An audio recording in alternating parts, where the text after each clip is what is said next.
time over to Dr. Brown. Well, good evening, board, community, staff. Thank you for being here this evening.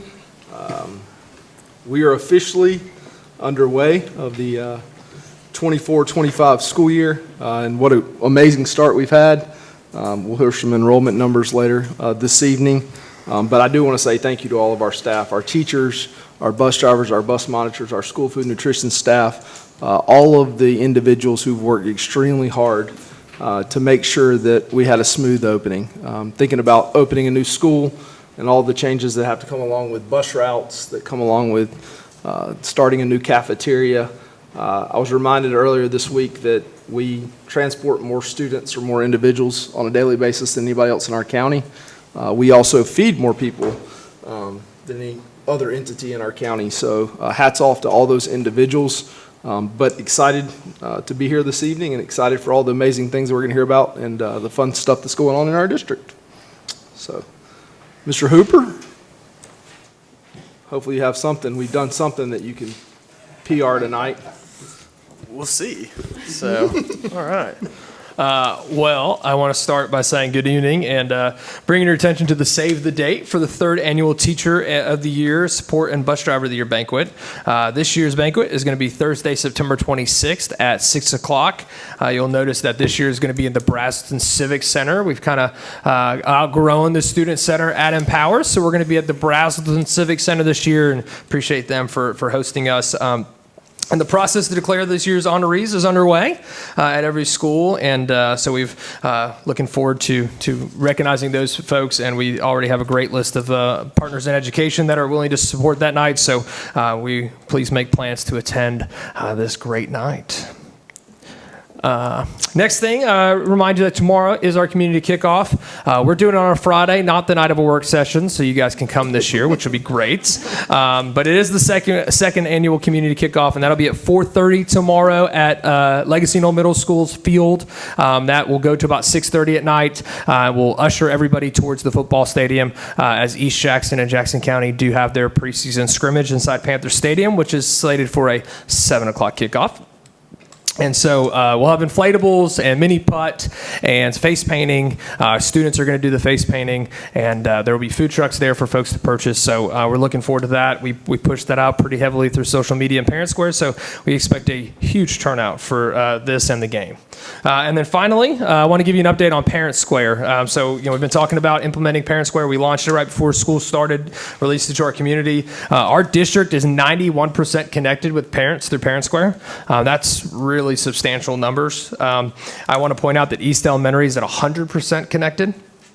That is phenomenal. They can reach every family through Parent Square. But as a district, we're 91%, and that's really because of the hard work that's taking place by our media specialists to go in there and figure out which ones are not connected, contact them, make sure they've got an active email, make sure they have a phone number, make sure they have an active parent portal. So doing a great job. Our media specialists have done a great job at asking a lot of questions and really letting us on the back end figure out how we can build certain groups for organizations. And so it's going very well. Again, when we send a message out, we immediately know how many are going to be instantly delivered, how many are going to be delivered after 6 o'clock, and then we can click on that data and figure out if it was delivered, why it wasn't delivered, what time they opened it, how many people opened it. So the data we have to better figure out if we're effectively communicating with Parent Square has been huge. But you can see throughout the district, every school, we're very well connected, and we're working very hard to figure out how we can reach those other families and get them emails and their phone numbers connected so they don't miss out, which is great. So major improvement, great hard work by all of our folks, and really appreciate them. We had an hour-long meeting today, a lot of great questions, and we figured out a few more things, and so we're just getting better and better with it, which is great. So, any questions? All right.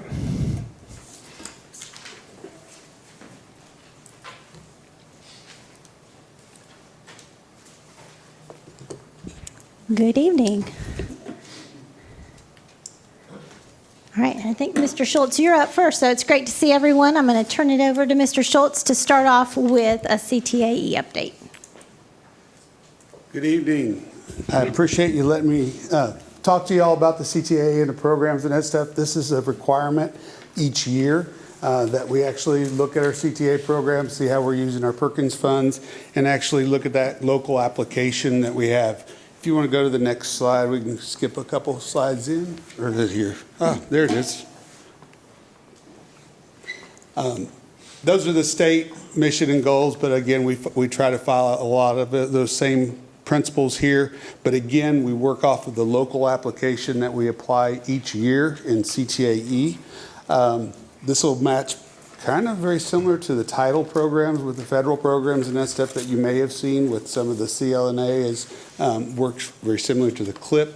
But what it looks at the labor market alignment. And one of the things along with that labor market alignment is we actually got another grant this year to start working with some of our partners and stakeholders to start looking at the needs assessment of our community. So that's something that's going to be updated hopefully by the end of this year even more, and we'll get more information about that affects the pathways and programs that we would have here for our students. We look at the credentials of value. That's another term is EOPAs. Then we look at employability skills for all of our students, the facilities, equipment, and CTSOs. CTSOs, and we use a lot of acronyms and letters that we always talk about apple soup, whatever they call it with all the little letters, but that's career technical student organizations. So every one of our programs that we have actually has a CTSO or Career Tech Student Organization attached to that program. And I'll talk a little bit about that in just a second. We also look about equity and access, recruitment, retention, and professional development for our instructors.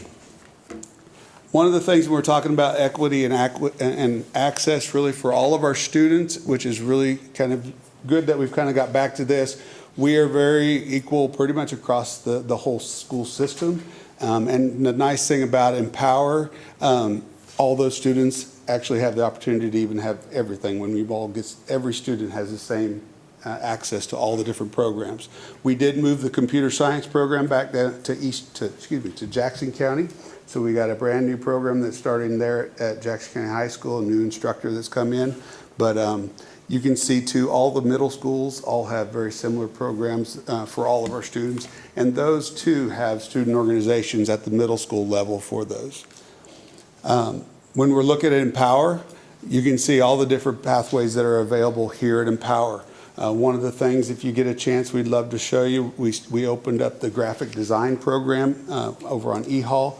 It's a great program, and we're really excited next year is with the automotive program and that.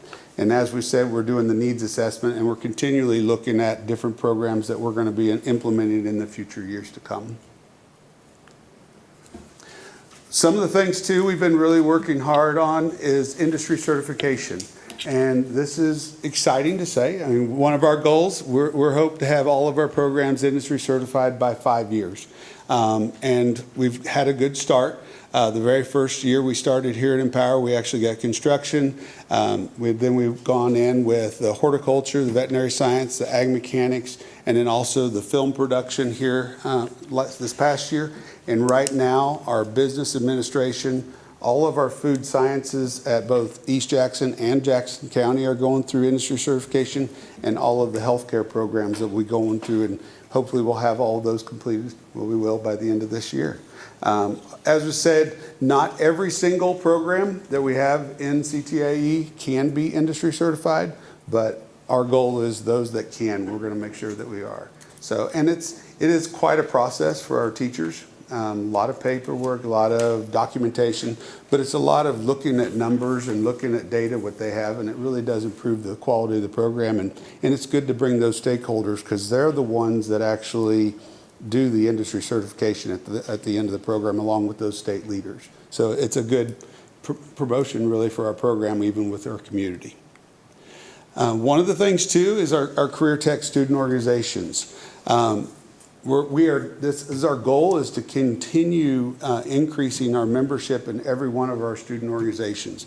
Our FFA was actually named the largest FFA association in the state of Georgia. So, which is amazing. We have 512 FFA members that we had this past year here at Empower. And that's just 9 through 12. That's not even including the kids that are at every middle school in the community. So these are just the high school numbers that I have up here. Our goal this year is every program have a minimum of 25% of their roster is going to be members of the organization. Yes, we love it when it is 100%. We understand that you don't always get that, but students, when they actually join these organizations, you're almost 100% graduation rate when you have a student that actually joins and is actively in these organizations. So when you get these students involved and you get them learning leadership skills, it's really exciting. One of the things that I put on, and I added one more at the end after I gave it to Amanda, and I apologize. You'll see down here TSA. We're actually going to be starting TSA, which is the Technical Student Organization here in Georgia, and it's a national association. It's going to be matched with our mechatronics program. So each one of these matches with some of the different programs that we have. We have one more that, and actually I've talked them into it. We're going to do a slow rollout type deal, but we're going to start it this year. It's called Engage Youth in Government. We've actually started the government and public administration pathway here at Empower.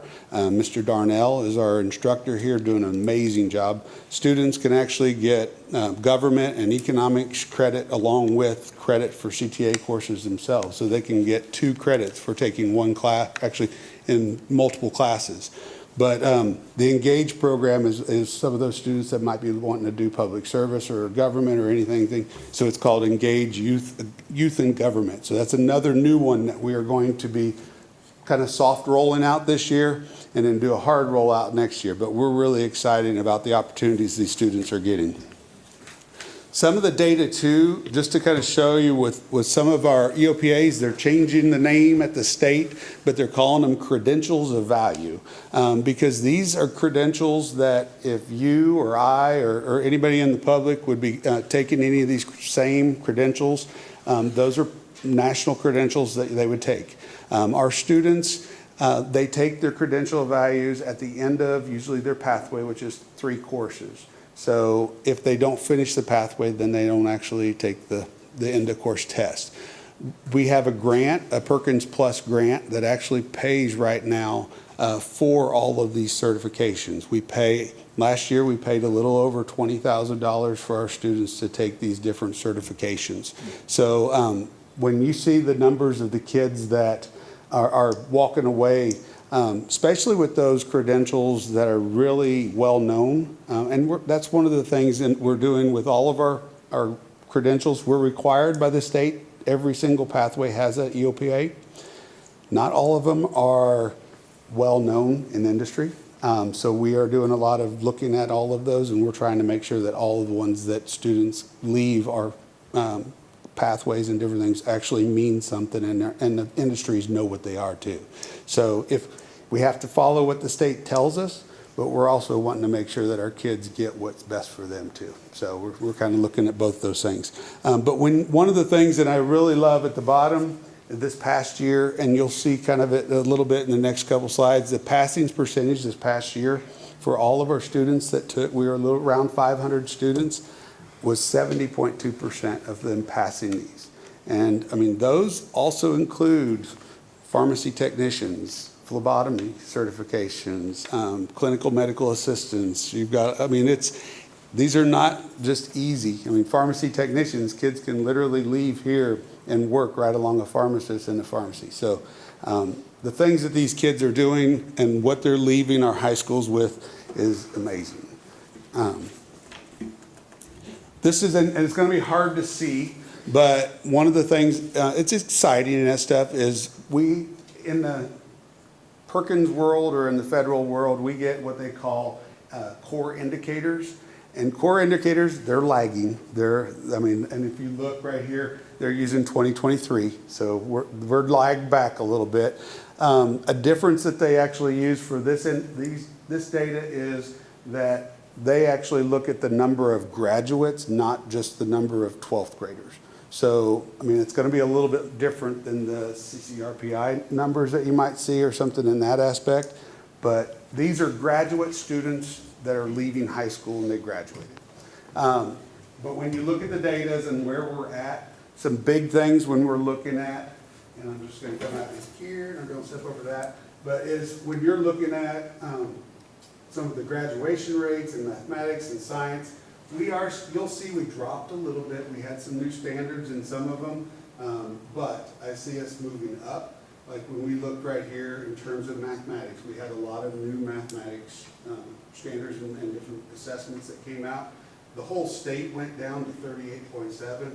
We were actually at 69. So I mean, I know data's a lot different in a lot of different places, but we still are doing way above the state, and we're meeting all of our core indicators.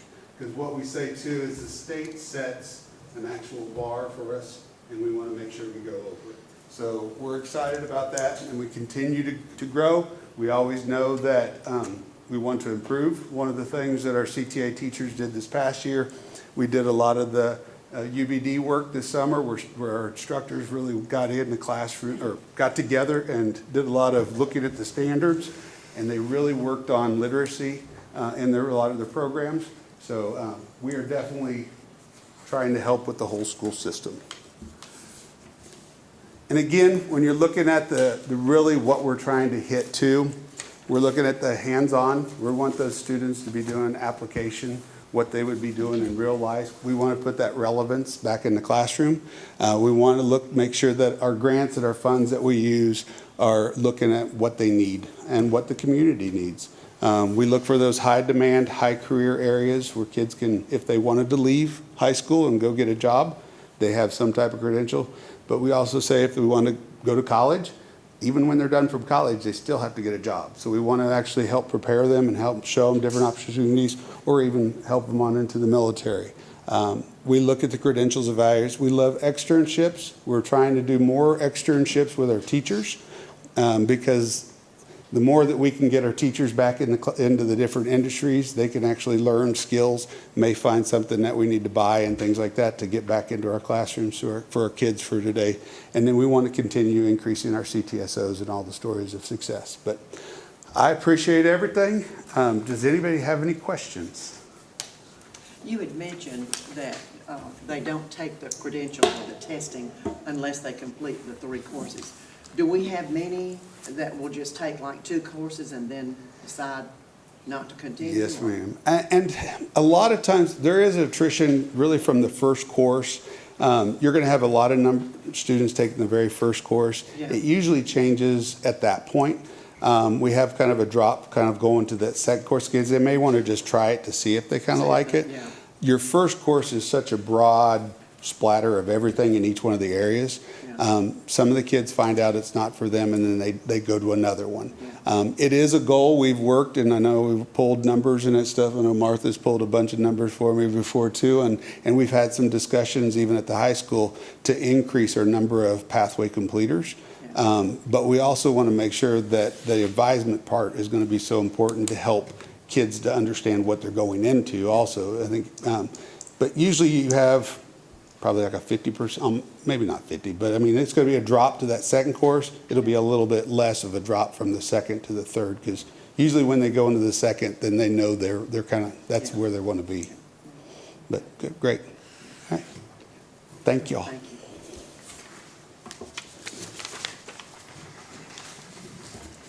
Thank you, Mr. Schultz. And it definitely, thinking about that advisement piece, that's one of our big priorities is how can we advise students in the right direction to really make sure they're taking advantage of all those opportunities. So as I get started with my presentation, I just want to echo what Dr. Brown said. It's just been such a great first week, and we are so blessed to have the hardest working teachers, administrators, support staff. They just consistently go above and beyond to create welcoming experiences for all of our students to make sure that everybody is placed in the right spot. And I just want to give a shout out to our central registration team, Ms. Wilson and her team of amazingly hardworking ladies. They truly have been working around the clock. Like, I leave here and I'm like, please go home at some point and try to sleep before you come back. And they're here when I get here in the morning, and they just have been working tremendously hard. And it's because they know how important it is to get those students in class, in a schedule as soon as possible. So thank you for your commitment to the fact that every moment of instructional time matters, and they're truly making a great effort. And then I also just wanted to share, oops, it's not in there. Maybe it is later. I had a slide for Inspired. I thought it was going to be next, but we'll hit it at the end. We had an especially inspiring start to our school year with our Inspired Conference. And so I have a few pictures and a few quotes there to share with you. Hopefully it'll be at the end of this presentation. But it was just a great team effort. So we had a whole PL day where the entire district came, and Dr. Brown did an awesome keynote. We had presenters, about over 200 presenters, so many of our teacher leaders, and we just had great feedback from our district. It was tons of school spirit and also district spirit, and it was just such a great way to kick off our year. I think we've decided, based on the feedback, that it needs to be a pre-planning tradition, and it just really gave our teacher leaders an opportunity to shine and share with their colleagues. So it was, I just want to say thank you to everybody, because again, it was a true team effort. Thank you to Mr. Hooper for bringing the hype and the signage and the communication. He was our MC at the beginning, but it was a great day. So we were really proud of that. And then, oh, there it is. Thank you for that slide. So there are just a few pictures from the day we kind of had. Let's see. Go back to it. There we go. One more, for just one more minute so we can read the feedback. Maybe. Even when you have a clicker, it's still. There we go. Thank you. Way to go, Texting. You'll see lots of school spirit here. We had one school, North Jackson, had a whole cheer that they had worked on that they brought to the beginning pep rally. Like almost every principal was either wearing face glitter or like a full, Troy Johnson had a full red suit on. It was just tons of school spirit, so that was awesome. And then just a few stats from the day. You can see there 208 sessions. We had lots of teacher leaders presenting, lots of our district leaders. We also had folks from UGA, UNG, our Georgia Department of Education. We had most of our content specialists here with us that day. We even were able to do some things like have our fine arts specialists come and talk to all of our fine arts teachers. And, you know, sometimes those teachers feel a little neglected because sometimes we don't always think to do for all the different areas. So I think it was just a neat day to be able to serve a lot of folks. And then, of course, thank you to all of our sponsors and Chick-fil-A for a great lunch. But you can see a few comments there. I enjoyed being able to choose which classes I wanted to attend. Thank you for taking the time. It was the best pre-planning event in professional learning in my 20 years. So that's what we like to hear and what we want to be able to continue to improve on. All right, so now back to, thank you, tech team, back to the data presentation. So we're also excited to bring you our data update from our spring end of grade and end of course assessments, the Georgia Milestones assessments. And as we present this data, I just want to kind of always start us off with our portrait of a graduate, because this is really what we're looking to do, is to create that graduate that is skilled. And then also with our next slide here, just to remind us that we have 3 strategic priorities aligned to our new strategic plan. We're really focused on content mastery, just continuing to increase that student achievement. Engagement. We want the learning to be fun, exciting, relevant. We want to really continue to build our students as problem solvers and thinkers and readers and writers and collaborators. And then that readiness that we've continued to talk about. We want our students to be ready for every kind of segment of that journey, whether it's readiness for kindergarten, readiness for middle school, readiness for high school, and then, of course, college, career in the workforce. So we really want to do a great job of preparing them through all those transitions, and then also make sure that we're advising them well. So as we move into our new strategic plan, we are wrapping up our previous balanced scorecard. So we've gone through and we've looked at all of those targets that we had, and we've completed that, and we're transitioning to a new balanced scorecard. We'll wait to share those updates because many of those data points were setting the baseline, and then many of them are also based on more of the CCRPI indicators, and that was kind of the advice of GSBA and our GLSSI folks who helped us in that process. So many of those data points haven't rolled out quite yet, so we'll keep you updated on that. But we always really want to be thinking about what are we tracking, what are we going after, keeping ourselves focused on those goals, and defining the wins so that we can celebrate each year the progress that we're making. And we do have a lot to celebrate in our data this year, so I'm excited to just kind of give you an overview of that and share with you. So I'll just kind of roll through each of the different grade levels here and give you some highlights. We'll start off with literacy. And the first piece of this is that on grade level reading status. And I know we've talked a little bit about this. This is not the entire ELA assessment. It's really based on the Lexile. So that's based on the comprehension and the vocabulary items out of the ELA assessment. So it's just a little bit different than the test results that you'll see from that ELA section. Third grade reading, surprisingly, was a dip for us, and this was one of our greatest areas of gain last year. And so we were disappointed in this, but it did also dip at the state and the RESA level a little bit as well. We feel very confident that we have the right expectations, resources, pieces in place, frameworks. Everybody is working tremendously hard on third grade reading and foundational reading in general. So it was surprising to see a little dip, but we did have those great gains last year, and we're continuing to stay focused on this. This year we roll out, all of the state will be doing professional learning, as you know, together for foundational literacy. And sometimes when you're really hitting those foundational skills, it's a challenge to also make sure that you're applying the standards at that high level, which is really kind of what the milestones target. So we'll continue our focus on that. But again, we're continuing to see that good trend overall in all of our literacy areas. And so the only dips that we saw were in third grade and sixth grade. And so I'll share those with you. But third grade went down just a bit, but still above the state and RESA. Fourth grade reading level was an increase, so up 2% there above state and RESA. Had an increase in fifth grade reading status on and above, up 2% at the RESA and above the state. Sixth grade reading, down just a smidgen there, as I mentioned, still above the state and RESA. Seventh grade reading, we're up 7%, so that was a pretty great increase there. Eighth grade reading, up 6%, above the state and RESA.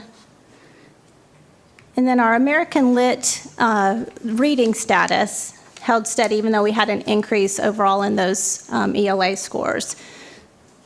And if you'll notice, we held steady while state and RESA dropped, so it's good to see that we're holding tight there. Questions before I move on to the next session? So again, those the reading status scores are pulled from the ELA, so you'll see that for the most part these correlate, but you might see a few differences there just based on those items that are pulled. So third grade reading, again, see that dip. Fourth grade, up 4%, above state and RESA. Fifth grade is up 5%. That was a good jump. The RESA and state also did improve, but you see that we're pretty significantly well above the state. We had that dip again in sixth grade, but still above the state and RESA. Up 5% in seventh grade. Up 5% in eighth grade. And also that good increase in American Lit. So really strong improvements across the district in literacy. And again, that continues to be a focus for us. And while we know that we have some pockets here or there in certain grade levels and certain schools, everybody is focused on that and working together. And so we can, I think, feel good about all of the pieces that we have in place and also how we're monitoring that progress throughout the year, not just waiting for that end of year, but we have so many data points that we're watching throughout the year. All right, as you know, math is delayed due to the standard setting and the rollout of those new standards. We have not received any math data yet. In our meeting with the state this week, they said expect that towards the end of September or early October. So we'll bring that to you when we get it. And then our science data. Fifth grade science was a good jump, up 6%, well above the state there. So we were really glad to see that. And, you know, again, it's been an area of focus for us just to really make sure that as we're doing the work with literacy, we're doing a lot of reading about the content areas, writing about the content areas, getting kids talking about the content.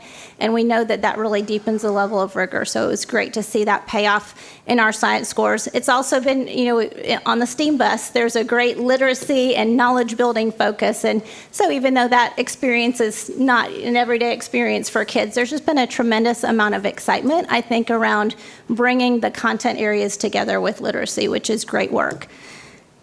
And then in eighth grade science, we made the transition to instructing all students in high school physical science. And so this is kind of a baseline year for us. We don't have previous data to look at. And even when you compare to other districts in the RESA and across the state, most districts don't test all of their students. But we do really believe this brings a great opportunity for our students to have that level of rigor in eighth grade, to get that high school credit without it being on their HOPE GPA, and also just to kind of open up the opportunities for them to take those AP or IB or pathway aligned sciences in high school. So this is an area where we're continuing to just have that support and build that program, and we know that performance will continue to improve. So really a pretty strong baseline year for us, I think. And then biology was another good jump and a strong area, well above the state and RESA area if you kind of look at how much we're kind of exceeding our peers here. It's great. All right, and then social studies. Eighth grade social studies was down just a smidge. This was a good jump for us last year. We had great gains, so just continuing to focus on that. Actually, when you look at the achievement rate, it was the same this year as last, so it means that we did get quite a few students out of level 1 and 2. We just need to continue to work on getting those 3s and 4s. So going back to those literacy efforts, thinking about how are we writing about that curriculum, how are we really using that? But honestly, that's been a pretty good, strong jump if you look at more of the 2-year trend data there. And then U.S. history, one of our largest gains, actually, up 8%, well above the state and RESA there. So we have a lot to celebrate in our data, and when you really look at the 2-year trend and just the way that we're moving in that direction, thank you for all of your support for the work, and thanks to everybody who's been digging in to really support that strong instruction. And then the last one is our graduation rate. So we're very proud of this as well, and this is preliminary. So based on our preliminary calculations, it looks like we're up about 2%, which was already strong. So to be pushing 97%, we know that's a K-12 effort. So thank you to everyone for really having that focus to support our students all the way through. So up at both schools and up across the district. So that's kind of an overview of the data. Any questions? Yes, ma'am. Okay. So who are we comparing ourselves to? Just state and RESA? So how do we know we're good, we're where we want to be? What? Well, so we actually look at every school, and so on Tuesday, when we get in the nitty-gritty with our leaders and with our teachers and our admin teams, we're looking at where do we rank in every grade level against all of those different schools. So, as a principal, you want to find what are those schools that are somewhat similar to me that I should be beating. And so I think that'll kind of be the charge on Tuesday a little bit because, in this group, we kind of look at our district data, but when we get in the team time, we're looking more specifically at how are we continuing to climb. And so we want to always, I like to benchmark against the best. We want to beat the best. So, Dr. Brown, you want to add anything to that? You articulated it well. We look at where each individual school ranks within our RESA, where each individual school ranks within the state based upon the grade level and the content area. And your goal every year is to jump and get closer and closer to 1.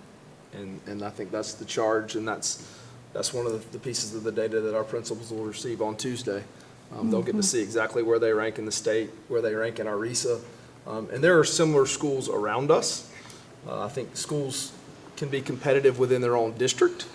I know many of our principals are very, very competitive. I think, a lot of us have competitive nature and want our kids to be successful because those numbers represent kids and kids' success. Yep. And so we definitely want to continue to make, I think anybody who looks at it logically and sees the growth over the last few years is really proud of the direction that we're headed. At the same time, you can't take your foot off the gas. You have to keep going to get better. Sure. What's your biggest need in your area, Amity? As far as, do you have everything you need? Is there anything we can do Really, I appreciate that question. We are well set for resources. We've done a good job of really making sure that our schools have the resources that they need. And we continually, every year, we go through all of that, and we really streamline with our district leadership, our principal team, our admin, our coaches, our teachers. So I think we are well set for resources. You all have provided great support for instruction. And we've got great class sizes. We've got great teachers in the classroom and leaders. So we are blessed. And really, it's just about staying focused on doing the work. So I think anytime that you all do a great job of helping to keep that focus on instruction, that's what we need, is just to continue to keep that focus on instruction, the student experience, continuing that family engagement work, because it's so important for everybody. What we always say, and I've said this a lot this year, is let's be in the same boat, rowing in the same direction. That's what really moves us forward. So really just all of that support that you provide to help us do that is, I think, what we need to keep moving it forward. So we're in a good place, and we're excited to keep rowing. Thank you.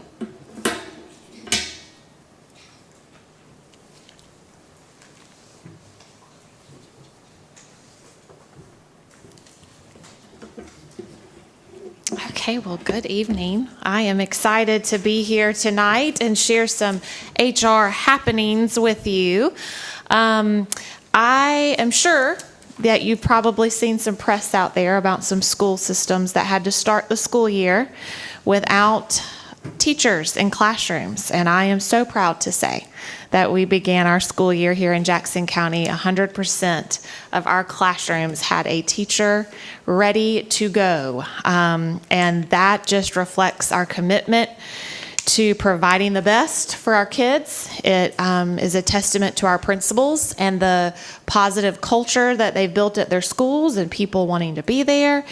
It's also a direct result of your faith in us, because you allowed us to start early this year and go ahead and get out there and get the best and the brightest, even though we didn't know exactly what enrollment might look like. So we just appreciate that.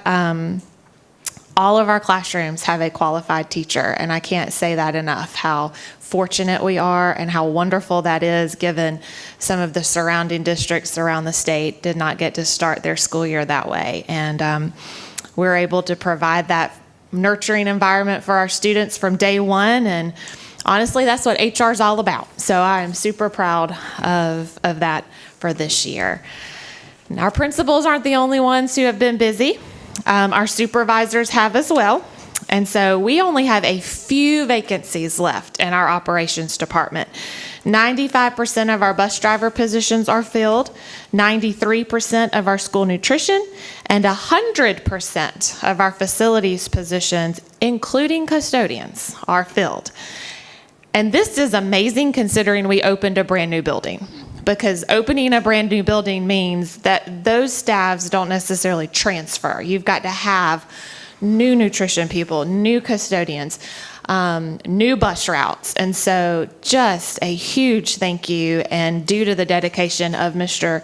Peterson, Ms. Blake, and Mr. Farmer and their teams, and their success in these fill rates has allowed our educators to focus on what they need to focus on, which is learning. Because now our schools can run efficiently and smoothly, and just thank you to them and kudos to them for that hard work. And so we celebrated, we did, and we were very excited about that. But however, I've always heard that the only difference between success and failure is the ability to take action. So yes, we celebrated our success and we're super excited, but we're not going to sit idle.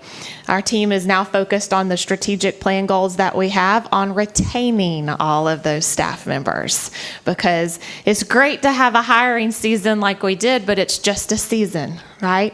And our focus is going to be on sustaining excellence, keeping those people who wanted to be here, who chose to be here, who committed to be here, wanting to stay. And it would be wonderful to come back and say, we don't have any vacancies to fill because no one wants to leave. So certainly that is our goal. And we took time to celebrate, but we're right back at it, already looking at how we're going to retain the educators that are with us. And if we need to recruit the best of the best to come to us, and look forward to sharing that progress along the way. Any questions about our hiring this year? I know we are increasing in our numbers. Do you anticipate a need for hiring more teachers anytime real soon? So we've really taken a good look at how we're allocating our staff and trying to be fiscally responsible with the finances that we receive from the state and how they allocate teachers. And so we did have a situation this year where a couple of our West Side schools were a little over in enrollment that we had anticipated. And teamwork with our East Side principals, there were some places there where the class sizes and the enrollment wasn't what we thought it would be. And we had wonderful teachers and paras who stepped up and said, I'm here for kids. And they were very gracious and are now moved to a different school to support the students that were there. And that helped us be able to stay budget neutral. We're watching enrollment every single day, and we'll try our best in this time to move staff as we need to keep from having to add new positions. And we're in a good position where we've got a little bit more wiggle room if we need it. But again, kudos to those teachers who honestly stepped up and said, I'm here for kids, tell me where they are, and it was wonderful, just a great team effort. And it was pretty much last minute, too. Oh, yes, ma'am, it was. And it was not an easy conversation, but I was able to visit with those teachers on open house day and the day after, and they were getting it, and they were getting those rooms set up, and their schools rallied around them to help them move. Mr. Farmer's team helped them get their stuff loaded up and they were ready for open house. So it was a last minute move, but I can't tell you it. I think I said it 2 or 3 times. This is how you know how strong your team is. When moments like this happen and everyone rallied around and we were able to make it happen, and kids had a teacher the first day and at open house, and it was a great team effort. Any other questions? Thank you.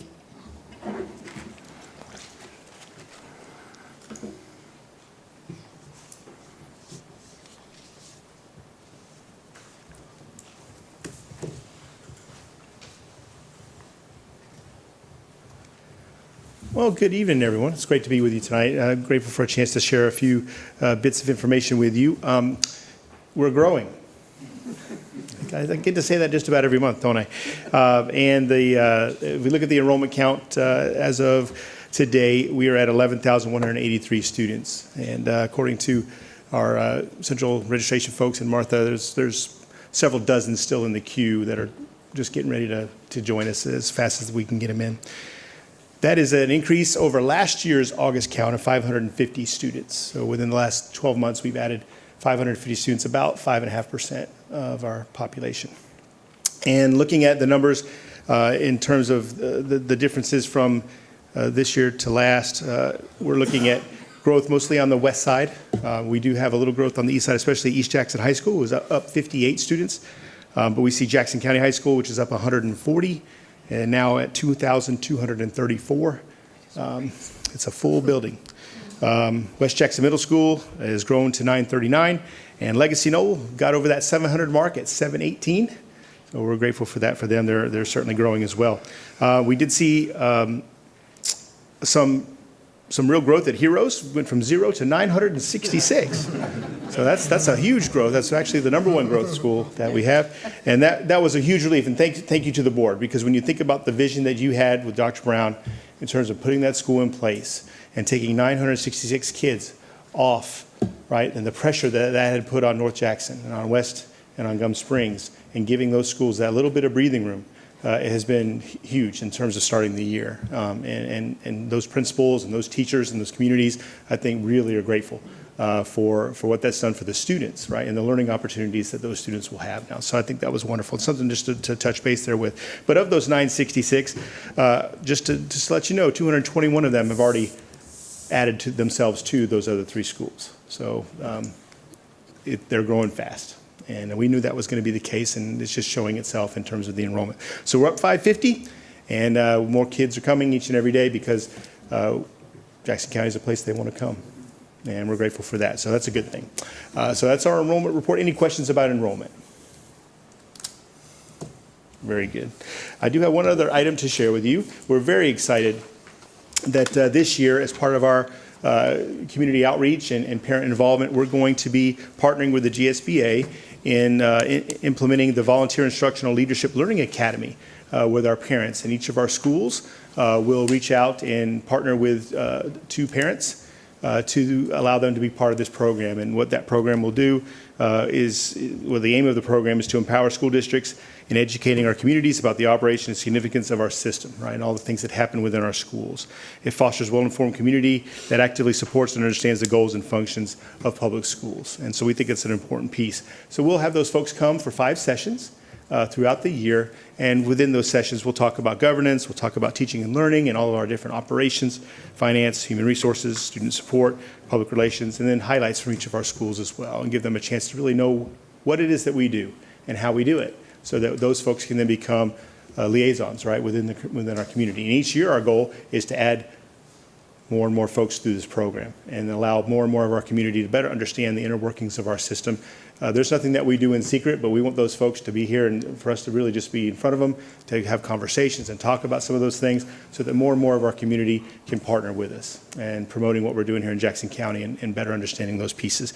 So the sessions will begin in September, and then at the end of the program in April, we'll have them come and be recognized in front of the board, so you'll get to see who some of those folks were that we partnered with this year to learn more. Do you have any questions about the program? So how many did you say you're going to have from each We're hoping for student? 2 from each of our schools, so about 26 folks altogether, including Empower. So we'll include Sure. Power with that. Yeah. Yeah. How will they be selected? The principals are working to promote and nominate those folks and get them to partner. So each of our principals will bring 2 people to the table. And that, like Mr. Wester said, that goal is 26 this year, and then a new 26 crop next year. So over time, you build a coalition of people that have an idea of what's going on within the school district. That's great. We're excited for it. Any other questions about that? All right, very good. Thank you so much.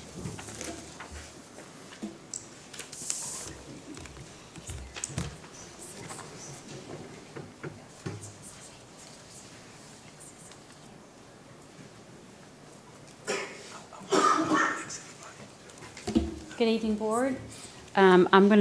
There's a lot that I have to present right now. It's just that time of year. I'm going to try to make it quick because I know you don't want to sit here this long, and you definitely don't want to hear finance this long.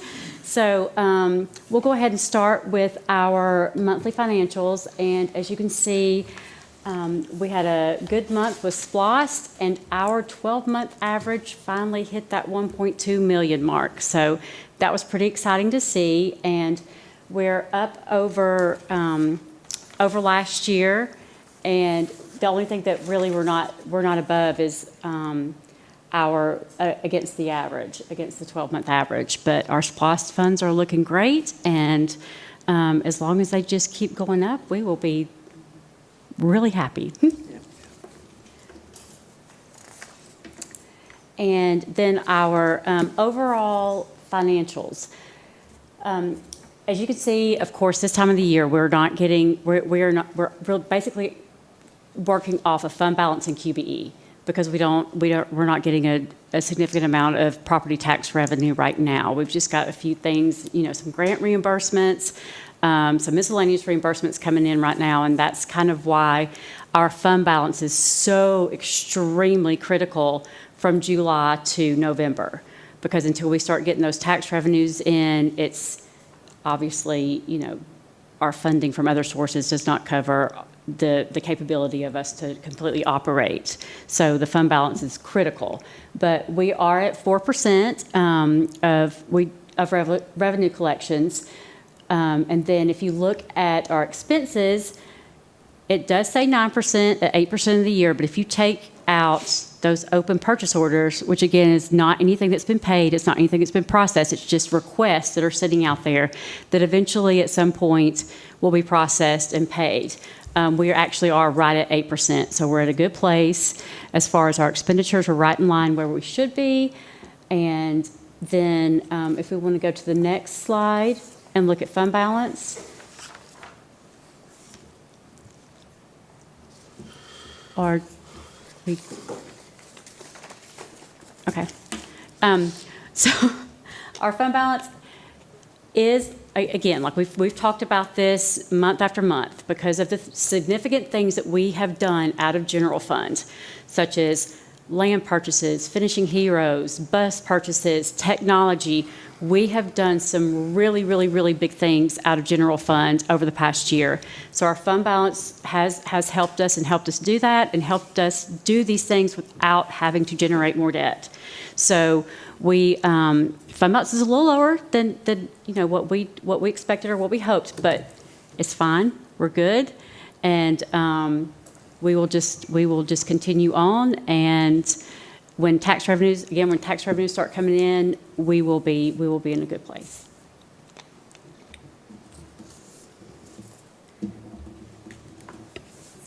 I'm not exactly sure where it's going to go next, but the next thing that I want to present is the millage rate and our amended budget. So we have a recommended millage rate this year that is actually lower than last year. It's 0.1 mils lower. So we, after we've looked at the budget and our needs, we have determined and we are recommending a 15.395 millage rate, which is, again, the lowest it's been in over 20 years. We have 8 out of the last 10 years, we have decreased the millage rate. And even in those 10 years, we didn't increase it. We kept it stable. Actually, the last time that we increased the millage rate was in 2013. And this was the end of trying to recover from the recession and the decrease in state funding. So it has been 11 years since we have recommended a millage rate that was an increase above the prior year. So we're pretty excited and proud of that. But it's not a full rollback. So the previous slide was a schedule of the hearings that we will need to have for the millage rate, because we have to advertise it as a property tax increase, because we're not recommending the full rollback.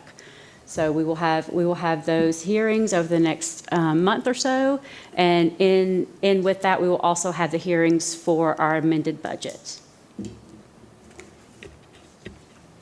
And this is, of course, just the 5-year history of the tax digest. And you can see, if you look at those 6 years, that again we have lowered the millage rate pretty much every year except for one during that 5-year period.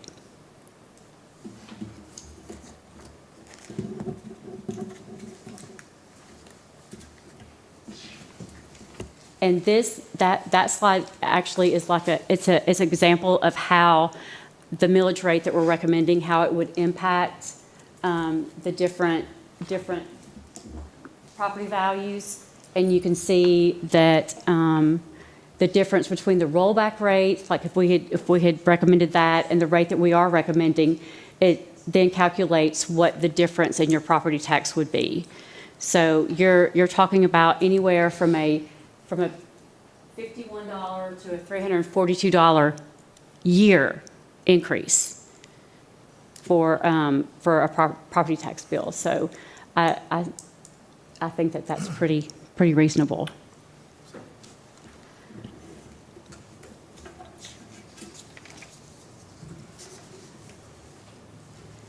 The next couple of slides are just the advertisements that we have to post on our website and in the paper regarding technically a property tax increase. Again, because we're not going to the full rollback, the state does consider that a property tax increase, and so we will have to advertise that and advertise hearings.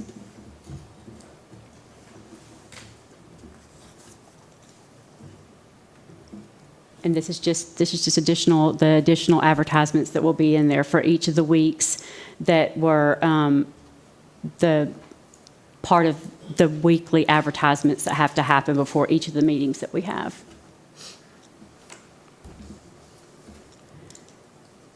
And if y'all want to go ahead and go to the... Oh, yay. Okay. Well, good.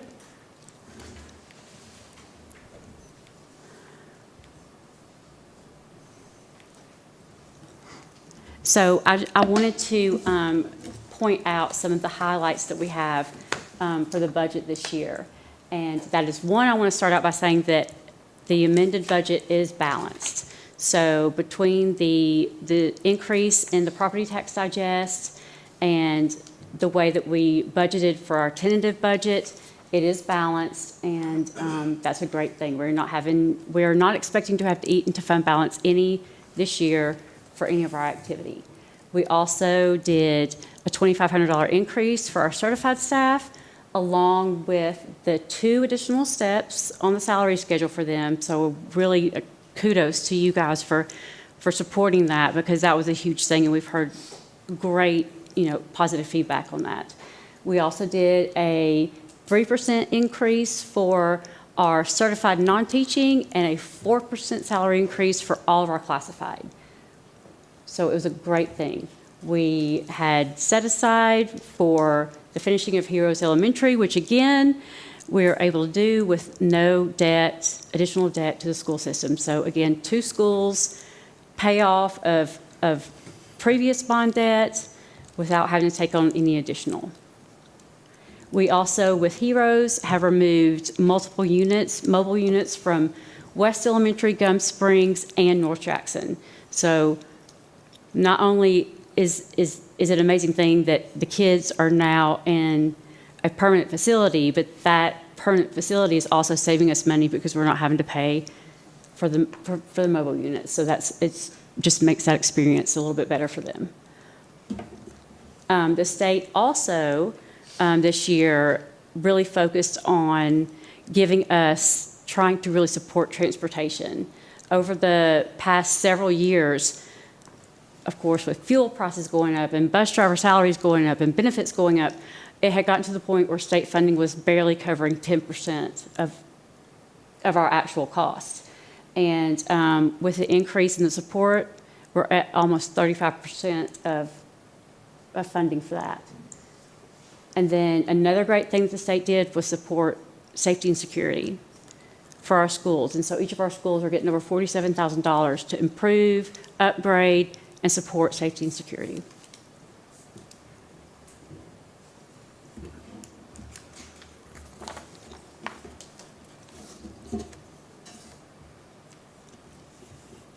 And then this is our amended budget.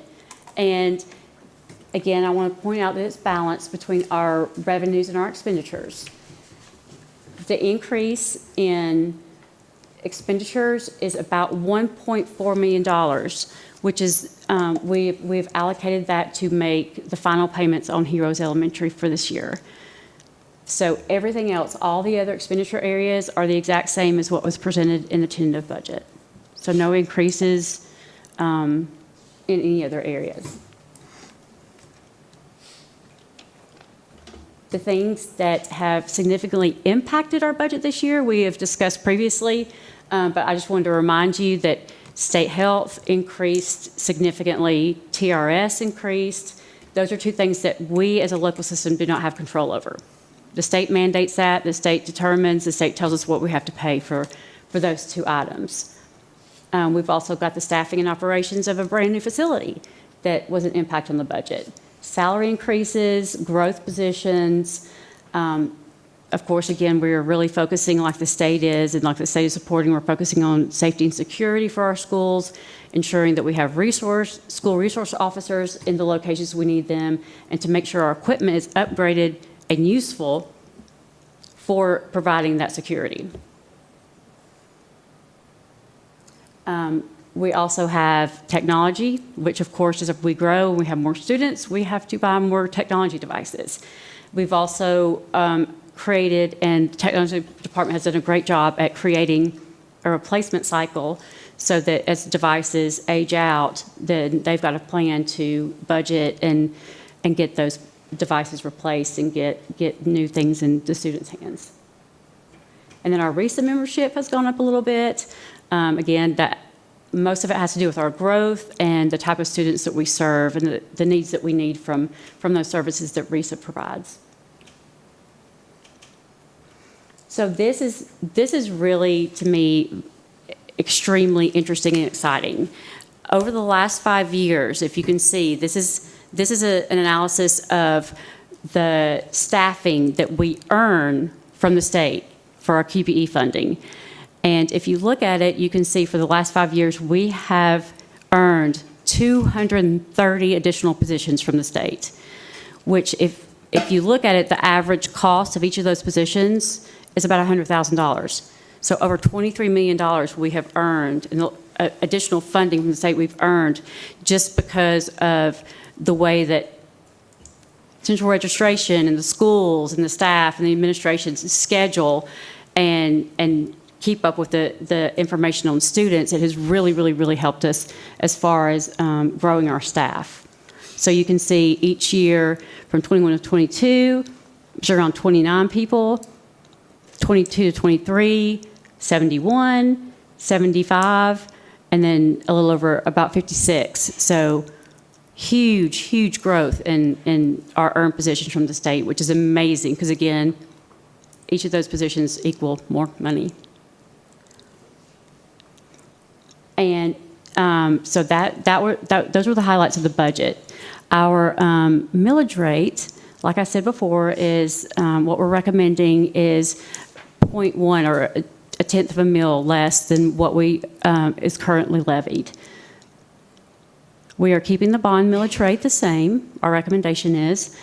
And again, we have not increased the millage rate in 11 years. We have not recommended an increase. So I'm very proud of that we've been able to be conservative and operate on a millage rate that we've basically over that time period lowered all but 2 years. In those 2 years, we kept it stable.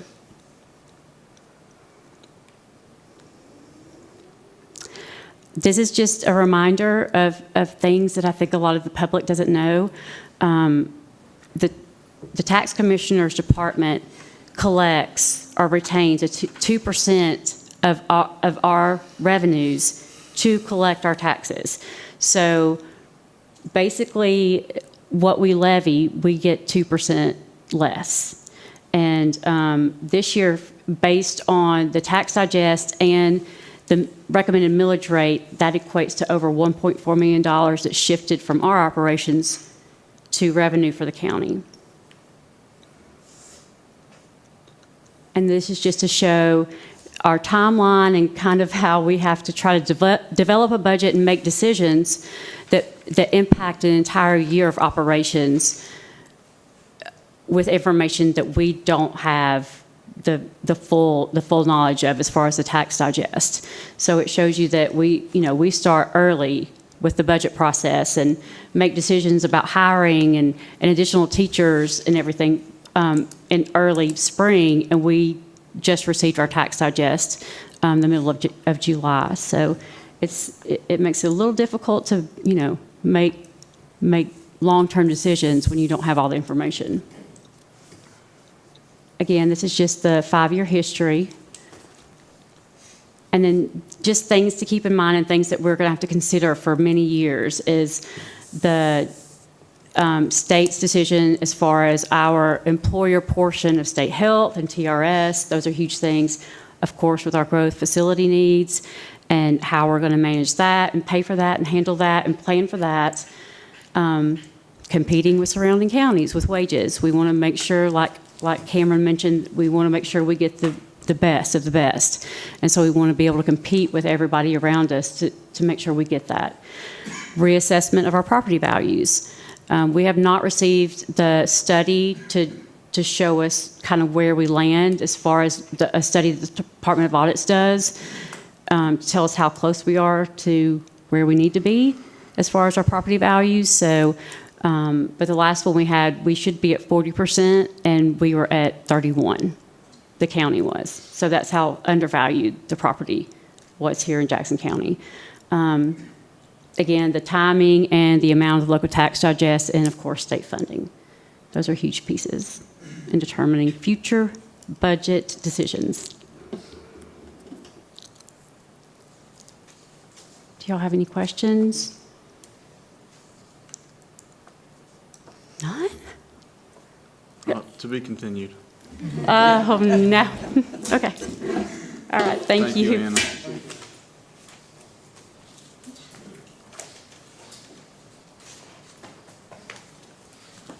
Good afternoon, Board. just a few things. That's pretty heavy. That's a lot of information y'all have gotten tonight, so I'll try to keep mine short.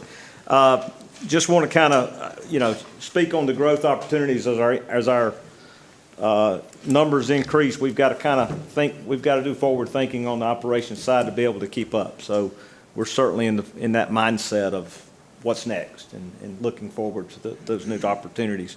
Extremely proud of the opening up Heroes. It's been a very smooth start there and at all of our schools, so we're very proud of that across the board. I appreciate all the kind words of the operations staff, cafeteria, the custodial group across the board. David's team, certainly proud of them. School nutrition, breakfast participation is up about 7 or 8% this year.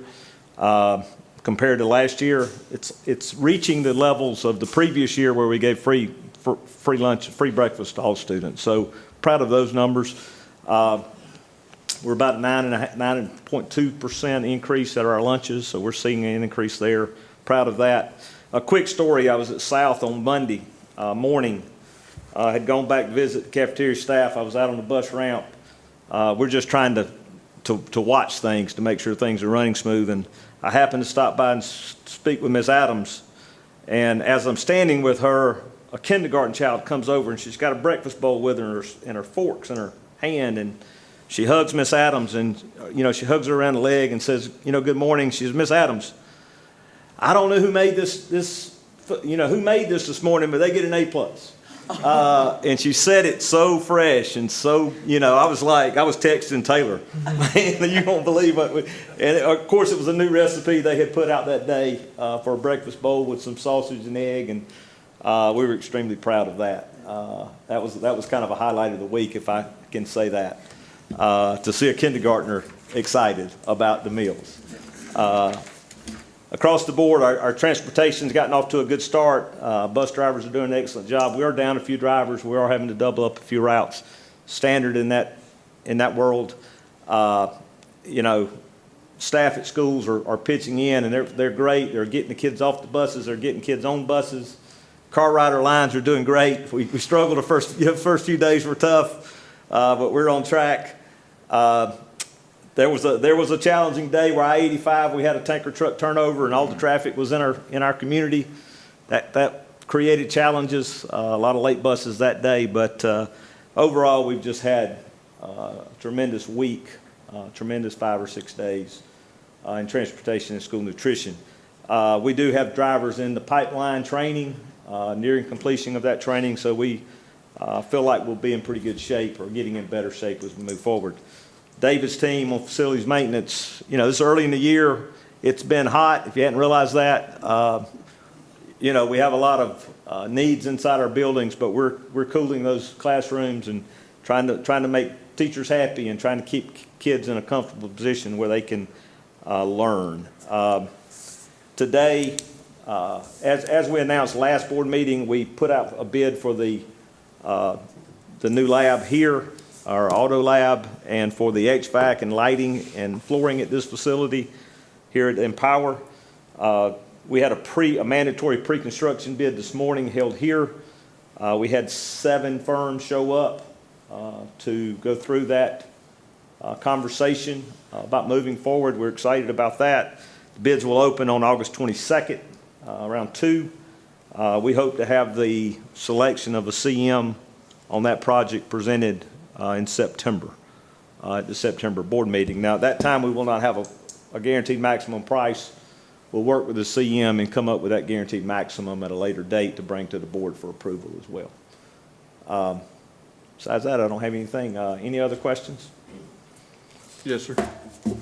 So when there was that problem on 85 and Burton traffic, so how are the parents notified that buses will be late? Well, we have the app. Here Comes the Bus app, so that works well. Okay. We've got an increased number. It's year 2 with that. Yes. Other than that, we're receiving a lot of phone calls. We're trying to communicate back. You can't imagine, when you have a bus who's running a Heroes route or a Gum Springs route who's having to go back and run a middle school route afterwards. Yes, sir. And the roads are slammed and they're not able to get on and off. we're supposed to be back at Legacy Knoll around 3:45 to pick up students. It was around 4:15 and Legacy Knoll's calling, that driver saying, I'm 2 miles away, but it's probably 10 minutes. Yes. And there's nothing we can do in that world. We were able to transport the students home safely, and I think at the end of the day, that's the key. Definitely. I will give kind of kudos to the county. I have to, roundabouts open when we're running buses. I know if you've been in that area, they are still continuing construction of that roundabout. There's a lot of cones, a lot of barrels. And while we're not running buses, they're working on it. And they're closing that road. A lot of that's one laned during the day, but they are working with us and they are opening up that roundabout while kids are coming in and out and our buses are coming in and out. So we appreciate that. Yes, sir. Separate question. So if your air conditioning goes down in your room, Mm-hmm. what's the fix? You guys have spot coolers? Or are you just gonna be hot? No, we'll put an HVAC crew on the road. Okay. We'll get there. These things nowadays are censored. We can work it from a computer in our office. Sure. At all of our facilities, pretty much. What we're getting is work orders submitted. My room's hot. My room's not comfortable. We're checking temperatures. If it's 72, we may bump it down a degree, but from an energy management side, we can't cool them all to 68 either. Yes. So we're trying to be good stewards of the taxpayers' money along Yes, the way sir. as well. But David's team's doing a great job with that. Follow-up too on the transportation communication through routing software that the bus drivers, the transportation uses, they can actually communicate with the families that are still only on the bus. So if there's a delay after a certain drop-off, transportation will send a message to that route to only the students who remain on that bus. Okay. Off GPS, so they have that ability, Okay. that routing software that they use Okay. to communicate. Thank you. Thank you. Thank you, Pat. I don't know if I'm turned on here or not. So we do have a need to go into executive session. If I can have a motion to do so, please. All in favor? Aye. All right. Excuse us.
Because you're all, yep, okay.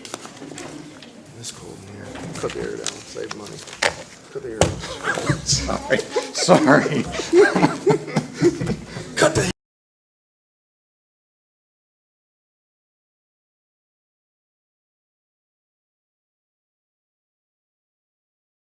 Sorry, so I can have a motion to come back from executive session, please. So moved. All in favor? Aye. All right, and then a motion to vote on personnel as seen. All in favor? Aye. All right, thank you, we stand adjourned.